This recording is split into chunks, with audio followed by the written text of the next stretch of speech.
while it's a 19th year of IPL, 19 year is still not a very, very long time for markets which are matured. If you see post-COVID, we have actually grown the sports business to almost double. 2021, the industry was about 9,500 odd crores, and today is 18,800 crores. Okay, now that's significant growth.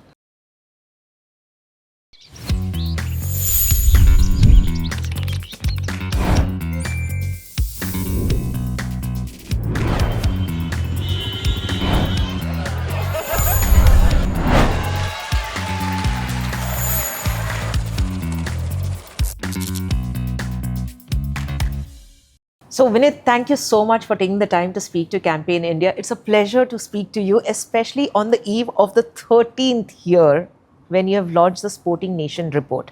I would firstly like to understand from you, 13 years. I mean, most people think 13 is an unlucky number. Right. But what were some of the highlights from the first edition to now?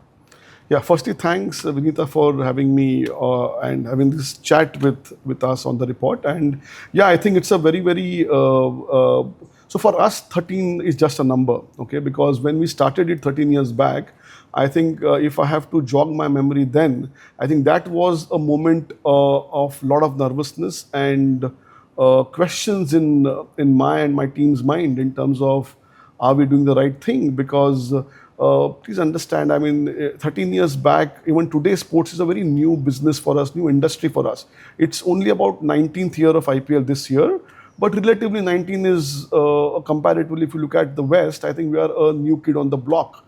And 13 years back, when we said that we need to evangelize this space and create a report which talks about sports sponsorship as a business, there was nothing of this sort available in this country. Even today, ours is the only report which possibly gets published year on year. But 13 years back, when we released a report on a day like this, it really gave me an unbelievable amount of nervousness because I was not too sure if we are on the right track. Our numbers were as per the industry, because see, these are numbers which me and my team actually on a daily basis try and understand from what's happening in the industry, right? It takes a lot of effort from the team to curate these numbers year on year and try to make sense of them from an industry perspective, because today, whether it's a sports industry, whether it's an athlete or somebody working in the sports sector or our clients, it helps them understand the way those sports trends are, the way the industry is moving, and some big decisions are based on these trends, right? So that's quite exciting, at the same time quite laborious, to be very honest. But I'm sure the labor must be really feeling fulfilled because of the fact that a lot of your own clients must be looking into this data while making their own decisions, right? When it comes to how they want to map the advertising spends or the marketing spends or onboard a particular sports person who can speak the language of their brand. So how has that journey been? You know, how have your own clients come back and said, okay, this is a great fit for us. This is really helpful for us. In fact, if you have to look at the last 13 years of Sporting Nation, I think the kind of data that we have put together, okay, it can give a trend line in every aspect of the business which our clients are interested in. So for example, whether it's a trend on television advertising, whether it's a trend on digital advertising, whether it's a trend on on-ground sponsorships in terms of what happens at a central level, or on-ground sponsorship at a team level, or what's happening in the world of talent endorsements from a sports perspective. All these trend lines, if you have to put today in an AI-driven world, I think it potentially can give you a strategy for any brand category who wishes to possibly look at what's happening in the world of sport and how can they base their decisions based on some of the hard-coded data that has been there in this business for the last 13 years. So talking about trend lines, there is one of the most significant aspect that stands out in this particular report is that the India sports market has crossed the 2 billion threshold for the first time. And this is quite a milestone. But if you were to strip away from this headline and look at it from, a structural inflection point, What, according to you, are some of the underlying shifts in advertiser behavior? So this is not cyclical, but something that is now accelerating as the momentum gains pace. No, certainly, Vinita. In fact, it's not cyclical at all. I think these are trend lines on the back of very, very strong performances. Okay. So, therefore, we are extremely confident that the 2 billion mark that we are talking about, in fact, to be precise, from an India perspective, 18,800 odd crores, is a serious money that's being fueled into this business. So people ask us, right, is cricket expensive, or is this the moment of saturation? The answer is a very, very clear no, because today we still have a massive headroom to grow in this business, because we have just scratching the surface. Because if you see, 89% of 18,800 crores is cricket. Okay. And today, while the trend line from an emerging sports perspective is a little slow, but it's still there. Yeah, and we are extremely confident that over the next 3 to 5 years, sports like hockey, sports like football, sports like kabaddi, which has always been there, sports like pickleball, will come into the play and start ticking those boxes from a revenue perspective. Okay, like I said, while it's a 19th year of IPL, 19th year is still not a very, very long time for markets which are matured. In fact, if you see post-COVID, we have actually grown the sports business to almost double. Okay, 2021, the industry was about 9,500 odd crores, and today is 18,800 crores. Okay, so that's in the last 4 years. Okay, now that's significant growth. And it will continue to grow at least double digits, is something which we are extremely confident of. So before I get into the number crunching, I'm going to go back to what you mentioned about 89% of the revenues coming from cricket, right? And it even managed to absorb the shocks of the exit of real money gaming. At the same time, you mentioned that, there are other emerging sports like hockey. One reads a lot of action and activity around them. But at the same time, it seems that these sports have not been able to gain that kind of traction because there is a 12% dip.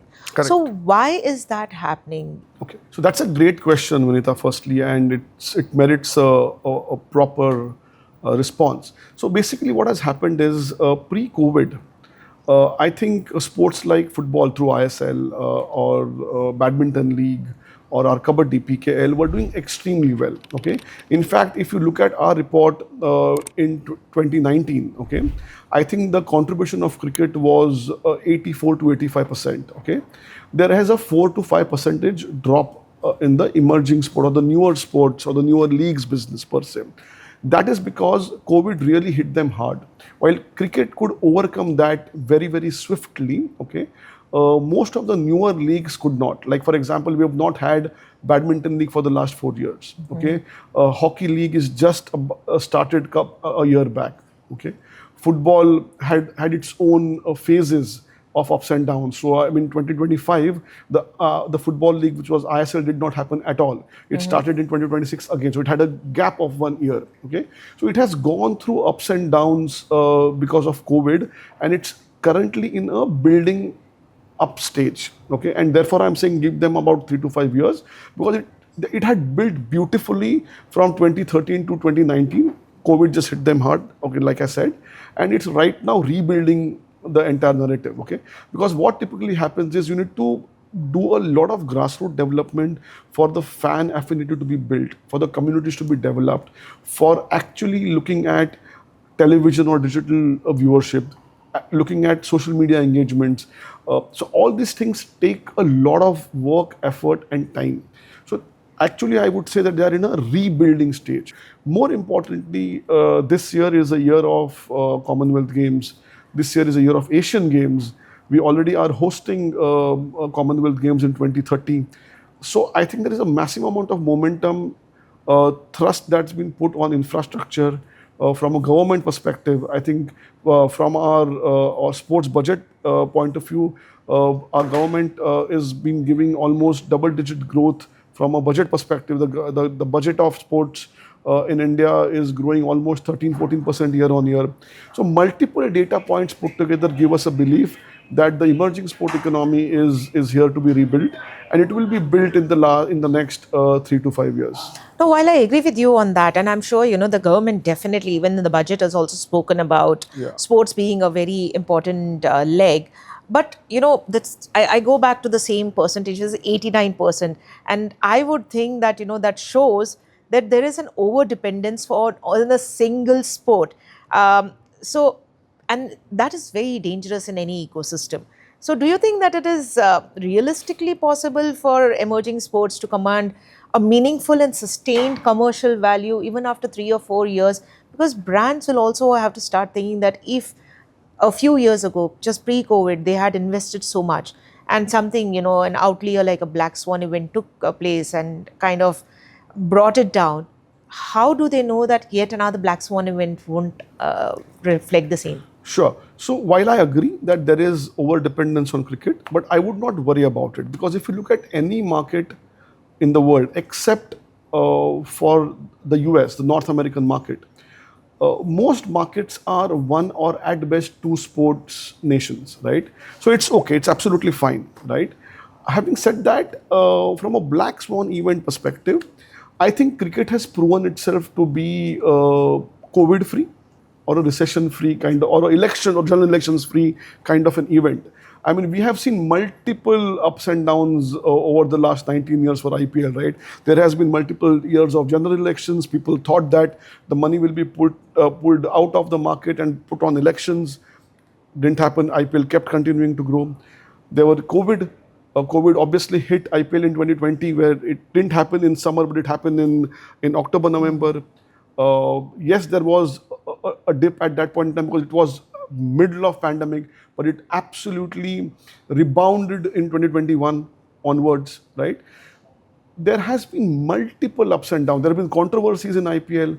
It is controversy free as well. So I would not worry about that, because cricket, I think, is established number one sport in the country, and we should be proud of it, and we should celebrate that instead of being worried about it. Okay.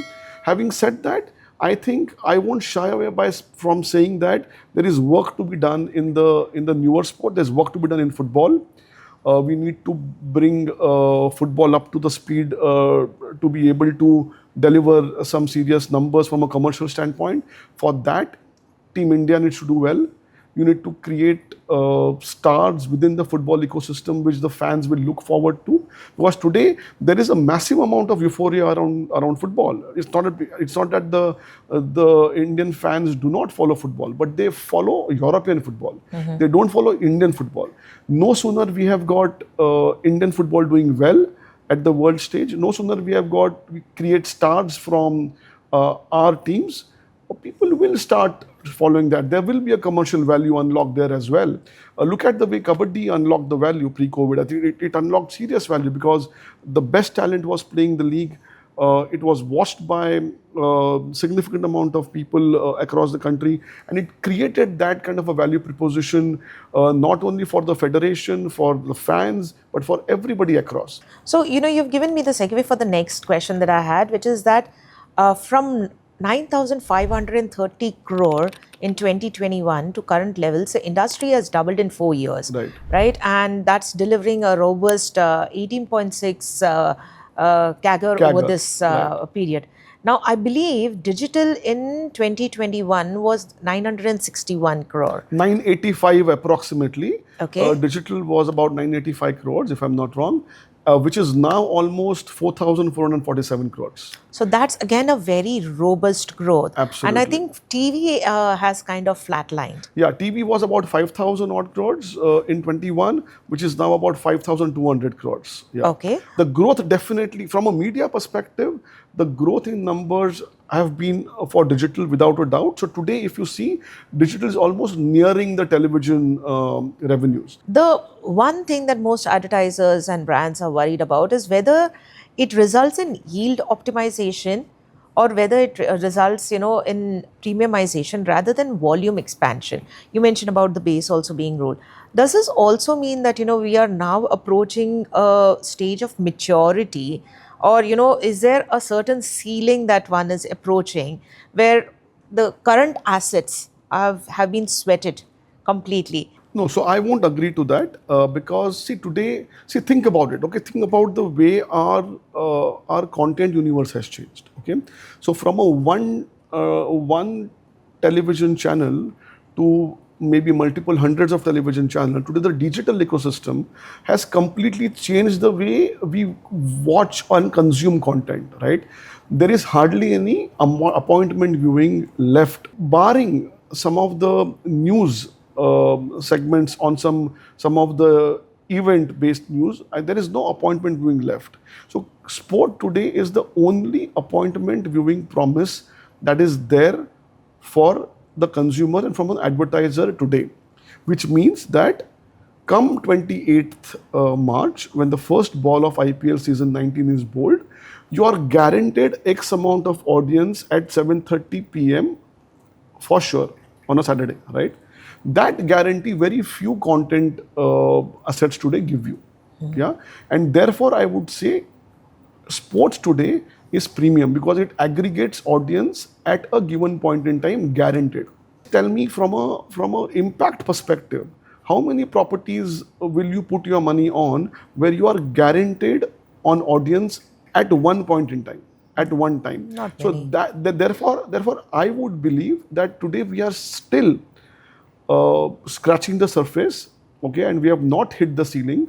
In fact, if I have to say, the highlights of cricket properties is giving you more audience aggregator than most of the impact properties.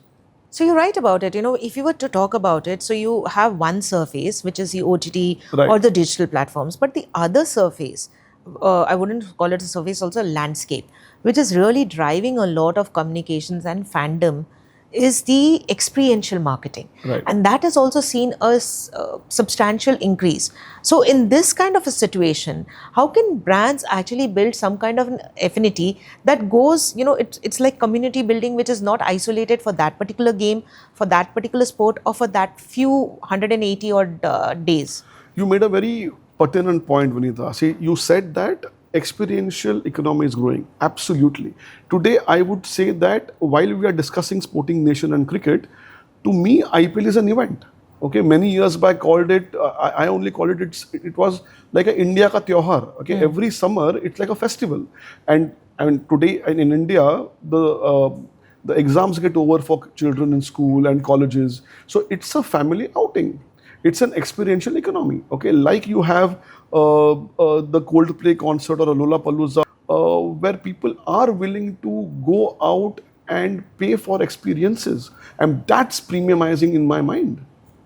Today, I mean, tell me 5-7 years back, would you think of an event in India which would have sold tickets for 10,000 bucks or 15,000 rupees? Today, any concert in India, people are willing to buy a ticket costing 5,000 rupees or 10,000 rupees or 15,000 rupees for that matter. So Indians are willing to pay for premium experiences, and today sports is falling in that particular bracket because it's entertaining. At the same time, it gives you the kind of a adrenaline rush which people are loving it. No, I agree with you on that. You were just talking about the whole fandom thing, and one interesting thing that came out in your report is about the athlete endorsements. Athlete endorsements are getting increasingly linked to equity, Right. as well as getting embedded into events. right. So, you have a lot of event embedded deals. But the only thing over there is that you see the same faces across categories.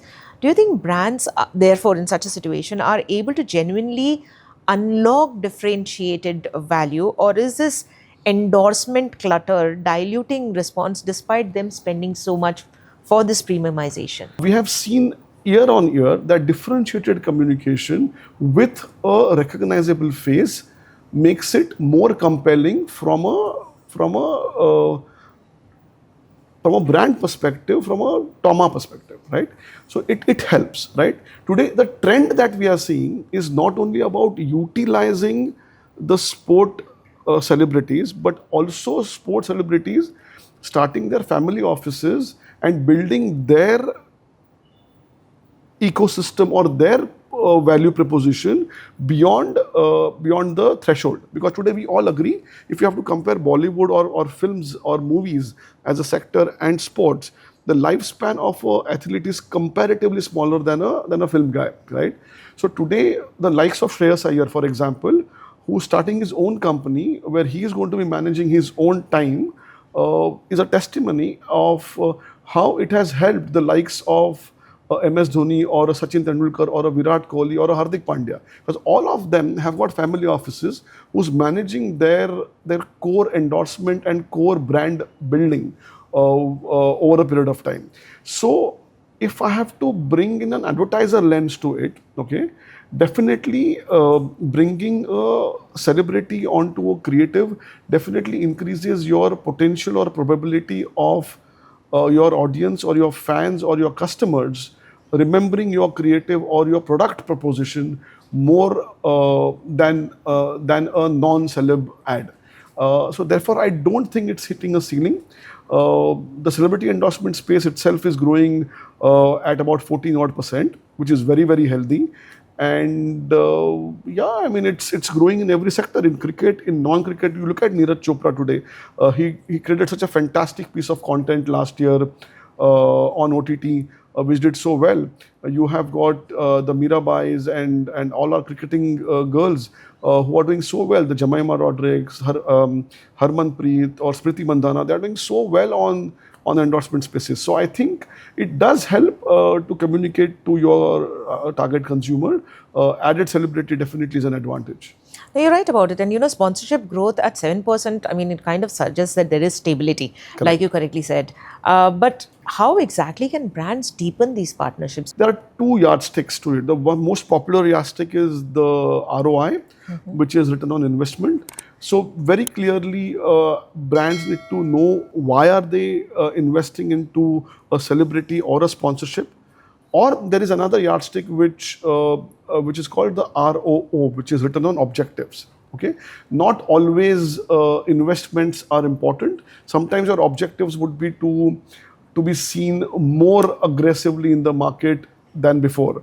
Your objective could be to block your competition than before. Okay, and therefore, as long as your objectives or your investment criteria are very strongly defined, you can create a plan which works across the funnel. Okay, because if you take sponsorship at the helm of the funnel, okay, at the top of the funnel, there are various different ways you can use it, through television buys, through digital buys, through influencer marketing, through social media connects, through small bite-sized content pieces, through non-live content. There are various different ways you can build a solution for a client, for an advertiser, on the back of a sporting property. You have been managing this or overseeing this report, Sporting Nation report, for 13 years. And you've seen it evolve. There have been various trend lines, like you mentioned. What is that one trend line or the key takeaway from this year's report that really has stuck with you? So the key trend line is definitely will be the governance of sport. Okay, the reason why cricket is where cricket is because it's governed, it's managed properly. Okay, so BCCI has done a stellar job from an India perspective to manage that entire ecosystem. ICC has done a wonderful job to govern the sport in the world of cricket, right? So therefore, governance, I would say, resonates the most. If you are able to manage the sport at a grassroots level very well, if you are able to create and churn athletes and talents year on year, season on season, and those athletes becoming national heroes, I think that is the way to grow the sport. And I don't think it's difficult, because today we have BCCI who's done a fantastic job in India. What the other sporting federations have to do is just follow what BCCI has done right, okay, over the period of time.